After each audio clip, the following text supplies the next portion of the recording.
રોકડ રૂપિયા 15,300 તથા ગંજી પાનાના પાના સહિત કુલ 46,300ના મુદ્દા માલ સાથે ગંજી પત્તાનો હાર જીતનો 3 પટ્ટીનો જુગાર રમતા કુલ 7 માણસોને ઝડપી પાડતી Bhavnagar local crime branch police મહાનિરીક્ષક શ્રી ગૌતમ પરમાર સાહેબ ભાવનગર રેન્જ ભાવનગર તથા પોલીસ અધિક્ષક ડોક્ટર હર્ષદ પટેલ સાહેબે ભાવનગર શહેર ગ્રામ્ય વિસ્તારમાંથી દારૂ જુગારની પ્રવૃત્તિ નેસ્ત નાબૂદ કરવા માટે ભાવનગર લોકલ ક્રાઇમ બ્રાન્ચના પોલીસ ઇન્સ્પેક્ટર કે.એસ. પટેલ તથા એલસીબીના અધિકારી કર્મચારીઓને સખત સૂચના આપેલ હતી।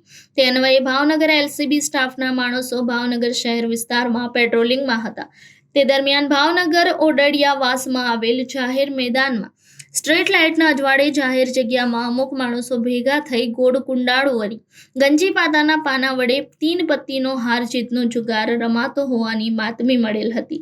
તે આધારે રેડ કરતા નીચે મુજબના માણસો જાહેરમાં ગંજી પત્તાના પાના પૈસાથી 3 પત્તીનો હાર જીતનો જુગાર રમતા પકડાઈ ગયેલ છે।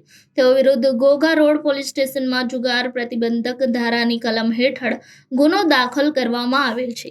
Reporter Firoz Malek, Janadesh news, Bhavnagar.